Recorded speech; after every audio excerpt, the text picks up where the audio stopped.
Welcome to another episode of Mindful Conversations. We have another guest with us today. Please introduce yourself. Hey, my name's Tendai. Nice, nice. That's a really interesting name. What does it mean? Thank you. So it's from Zimbabwe, the Shona language, and it means be thankful. Oh, that's so Thank nice. you. That's so nice. That's like a little bit of gratitude. I Yeah, yeah, like yeah, yeah. that. I try and have gratitude. You know what I'm saying? Yeah, I like that a lot. Um, okay, so tell me a bit more about what you do creatively. And yeah, just do that first, and Yeah. then we'll get on to the follow-up question. All right. So I am a photographer, creative director, videographer, content creator. So basically, my big thing is to help artists and brands to create amazing content. So like I facilitate that process. Okay, Yeah. nice, nice. And what was your journey like? What brought you into that? What brought you into photography?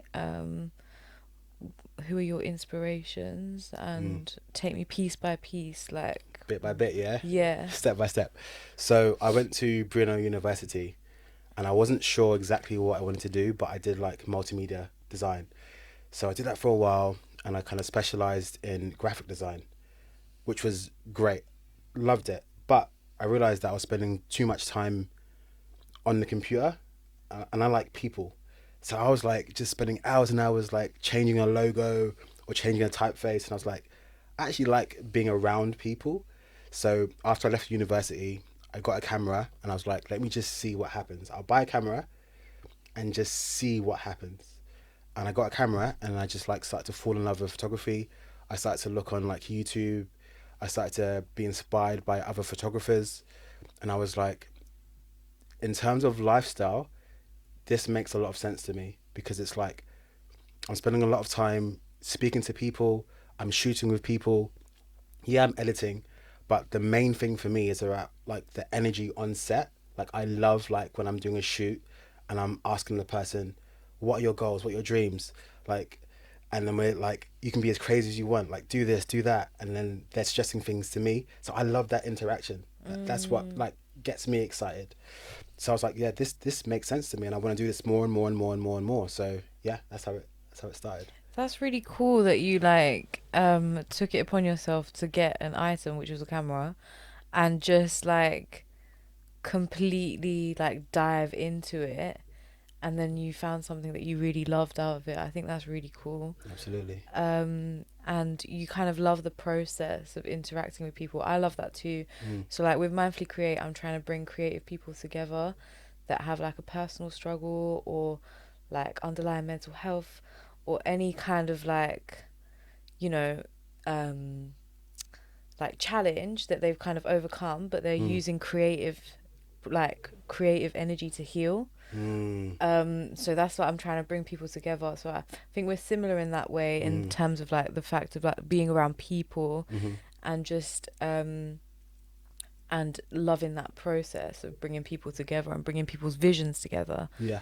And Yeah. I think there's a lot of healing in creativity, right? Yeah, So for even sure. back in the days, I was doing like boudoir empowerment shoots. So I was shooting girls that are like bigger than normal curvy girls, right? Mm. And a lot of girls, all girls, most girls, like feel hang-ups about their physical appearance, right? But especially curvy girls, where it's like in London, that's not the norm. Like you have to be like the skinny is the archetype. Yeah. So it's like a lot of people are dealing with traumas and self doubt and not feeling good about their bodies or themselves. And for me, photography is a way for you to just let loose and just like learn to love your body and love the skin you're in and love your energy. You know what I'm saying? Mm-hmm. So I think there's so much healing that can happen from art and creativity and photography and videography and being able to be in a space where it's a free space and you can be yourself and learn to love yourself. I think that's really important. Yeah. I think I've done one photo shoot once in my life. How's it? It was for an LGBT campaign for my university, Yeah. and I felt really empowered. Yeah. Yeah, and Yeah, I didn't realize like how empowering it could be to be yeah, in front of a camera, yeah, because I used to get quite nervous in front of a camera. yeah, Because like insecurities or little things like that us women go through, mm, but it's very empowering and very fun as well. yeah. I enjoyed it. Um, okay, nice. Um, do you have like So when you were learning about photography, like, is there anyone that particularly like stands out to you that you kind of take inspiration from? So there's a lot of people. So I have my on my computer. There's like a million windows of like photographers that I love and I just like Mm. appreciate. But I think for me, the people that most inspire me are the people that are like living their lives unapologetically. So like there's someone called Sorel Amor who's like traveling the world and speaking to free humans about what they do and like living off the grid. So my biggest desire is to be able to like help other people have a creative lifestyle. So it's not just about taking pictures. It's about making a lifestyle where you can be wherever you want in the world. You can be making money all the time. You are your own brand. Does that make sense? Yeah, that makes a lot of sense. Yeah, And it's something that I really want for myself and absolutely. others too. Yeah. And that's why with Mindfully Create, like, I'm trying to give. So I host like exhibitions and showcases, Mm, and I try to give like a little bit towards like the artists, like I pay the artists and stuff. so important. So Bless you. and that's what I'm trying to do. Like I'm trying to make it so that people have like networking opportunities and other opportunities from opportunities, and like just getting together and like flowing with that creative healing, and just learning from each other and like building something from it. Yes. um because the 9 to 5 is just, it's not it. For creatives, we can't take It's it. not It's it. too much. It's like, what am I? It's soul crushing. It destroys you. You're sitting at a desk and you're typing away and you're like, this is not bringing me any closer to what I want to do. I don't feel like any Yeah. real fulfillment from this. I just want to be doing something that I want to do every day. Yeah, Mm-mm. I know that feeling. And I think every creative has that time where they like, I can't do this forever, till I'm 60, 70. Yeah, Yeah. yeah. Okay, sorry guys. Our next guest came in and completely lost my train of thought. So let's go again. You tell me Oh, where you oh. wanna leave off.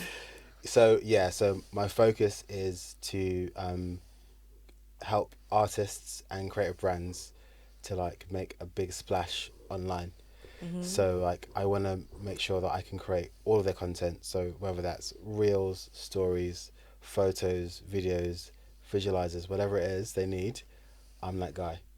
And yeah, and just like follow some music. So I love music artists. Like I think they're just like super creative and just free human beings, which I like. Mm. So I love like documenting their process, their tours, their movements, their creation, all of that stuff. Yeah. Mhm. Nice, nice. Have you worked with anyone that's kind of stood out to you? Yeah. So there's a girl called I don't want to butcher the name, but like Legzina. She's a really cool like contemporary artist, and I worked with her on a couple of projects, but she's just like fire. I actually worked with, guess who I worked with? Ray. Oh, Do you know Ray? really? Yeah. Maybe about 7 years ago, Oh, I shot one of her wow. first things, and now I'm seeing her just like blow up crazy. So Yeah. it's like she is like on a different level right now, but it's like, damn, yeah, she's making big Yeah. moves. She's So doing very well. She won a Grammy, yeah, no? yeah, yeah, yeah, yeah, she did. Yeah.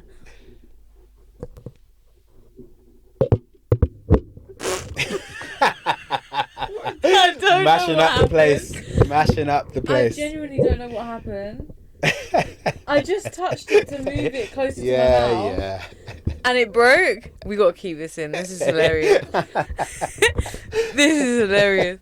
I Yeah, think it's it's fixed, good. Yeah, right? as long as it points to your mouth, you're good. Okay, sweet. I'm not touching that again. Yeah, yeah, yeah. Please I'm not don't. touching Please that don't. again. Please. Oh my goodness.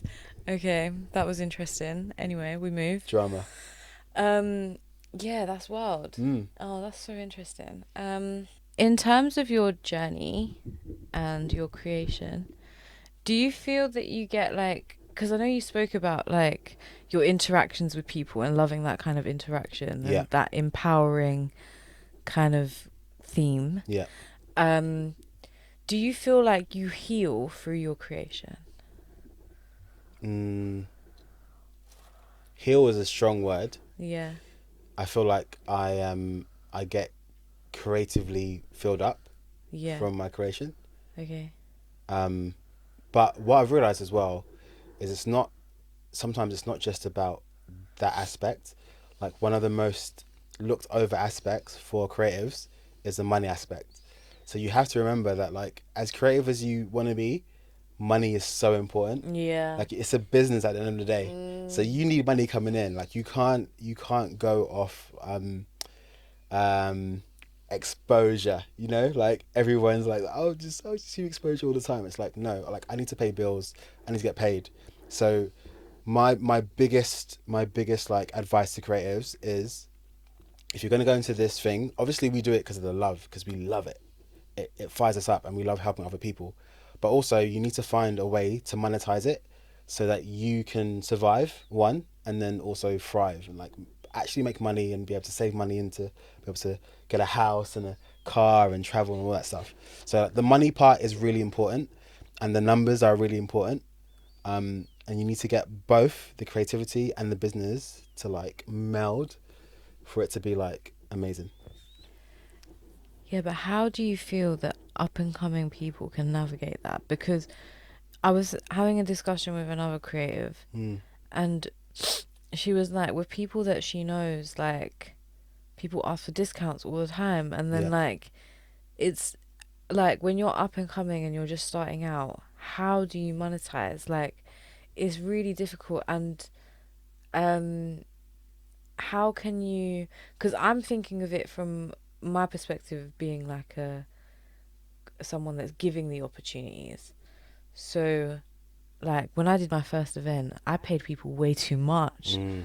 So then I was like trying to figure out how do I now make profit is hard. So, like, what advice would you give to young creatives just starting out on how to like monetize their work?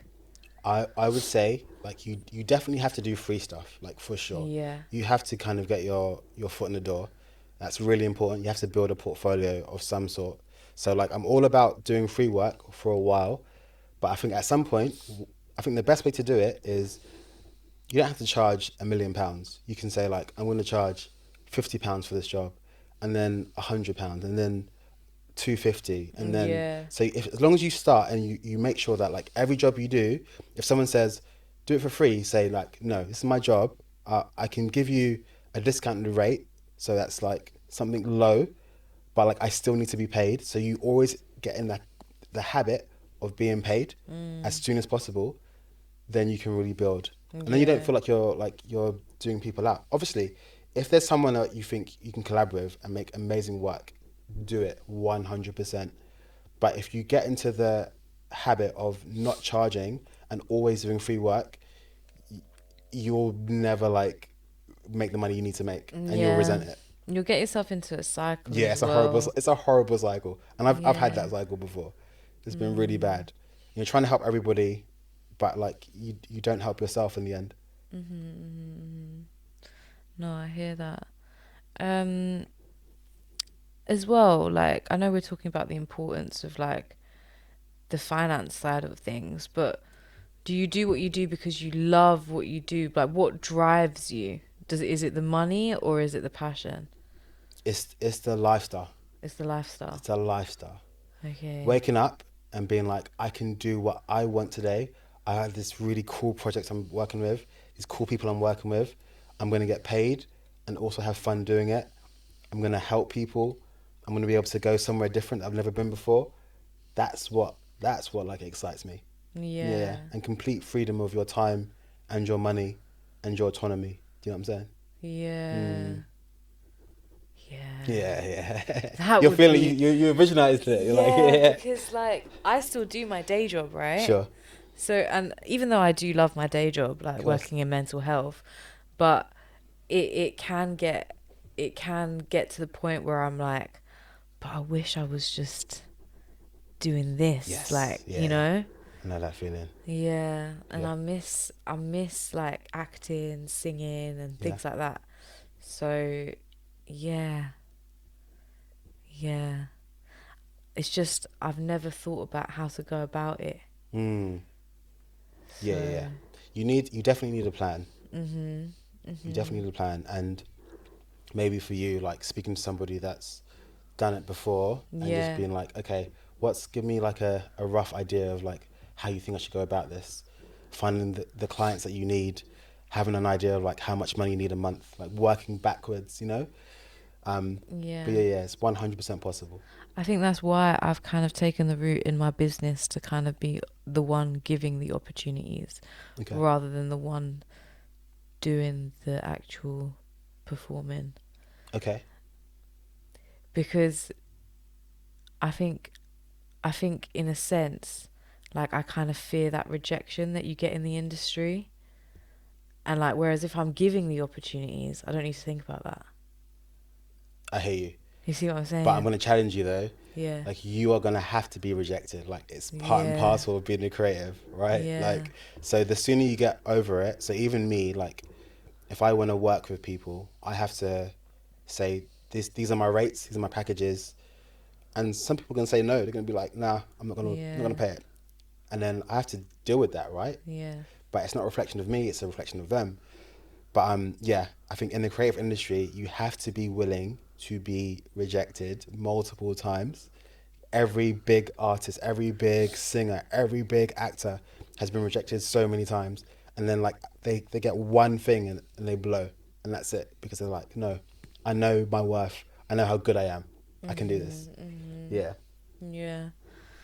Um but going back to you and your work, Mm. what are some of your favorite projects that you've worked on? Mm. Or the ones that stand out the most to you?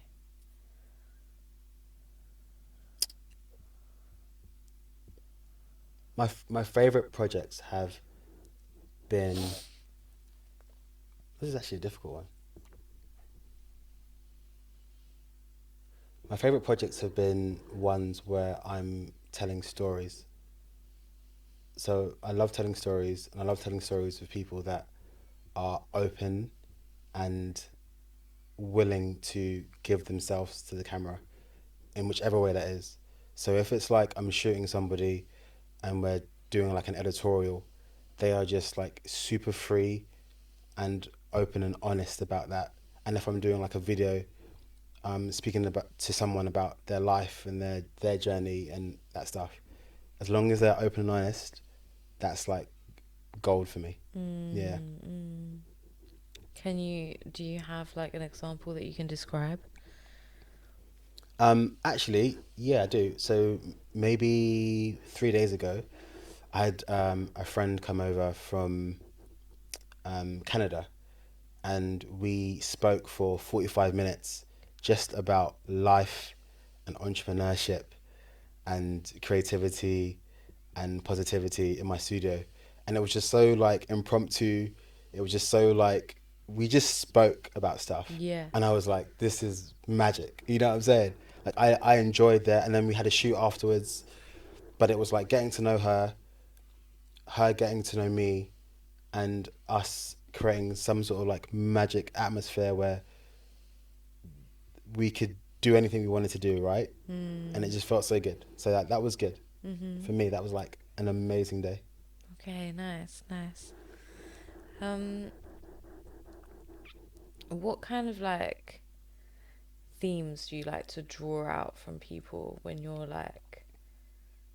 photographing them or when you're videoing them? Like what kind of theme like does it depend on like the shoot and the day and Yeah. the So yeah, it 100% depends. Um, but I think the underlying theme, which I've probably repeated a million times here, but like it's about freedom, right? So it's about freedom and mm, honesty. So if they're honest in the moment about how they're feeling or who they are, that's the theme I want to try and get out of them. okay. Yeah, yeah, yeah. Okay. What if someone's like conflicted? And that happens sometimes, because Yeah. sometimes I want them to be free. I want something, and they're just not in that zone. And you have to respect that. Like, that's the truth of the moment. They're just not in that headspace to give you what you might need, and that's okay. You can't force that stuff. Yeah. It has to be real and authentic and come from within. So if that happens, you go, okay, cool, and then you do another shoot. Maybe the next time you shoot together, they're more receptive and more open. Yeah. But that's okay. It's like you can't always have the best, most amazing shoots. Okay. What do you see? Because you have a lot of freedom in your work right now, right? Yeah, for And you sure. have that space where you can kind of like do what you need to do, also monetize off of it, Yeah, also like make what's it called, relationships and networks with people that you absolutely. need to make. Yeah. But where do you see yourself evolving, or where do you see yourself becoming in like 5 years time? That's a dope question. Yeah. I see myself like I want to be like a leader in terms of like I said, helping other people to like live the kind of lifestyle they want to live, especially creatives. So that means like I'm traveling the world. I'm making money from presets. I'm making money from workshops, from books, from my shoots, from talking engagements. Like I'm making money from all these different ways, and then teaching other people how to make money creatively using their talent and their own personal brand. Yeah, Okay. Nice. I like that. So you're just sharing your knowledge with others a and hundred. Yeah. trying to build a community. Yeah, I definitely want to build a community. Yeah, For me, that's that's what really I want to important. do as well. Yes, yeah. It's so fulfilling to be like, Yeah. I'm helping these people to get to where they want to get to. I don't think there's anything more fulfilling than doing that for human beings. Oh, I like that. Dope. I think that's a really good place to end. Yeah, I like Yeah, that. because that's exactly what I want to do Sick. with Mindfully Create, and we should definitely talk after this and Yeah, we see if will. we can pick each other's brains and learn more from each other. I would be down for that 100%. Yeah. Let's do it. All right. Hey. Yeah, yeah. You know, that's even better. Yeah, so, That yeah, is a we good can just idea. like do that on camera. That yeah. Yeah. Like part two. Yeah. Part two. Part two coming. Part two soon come. Yeah. That's perfect. Anyway, thank you so much, guys, for tuning in. Yes.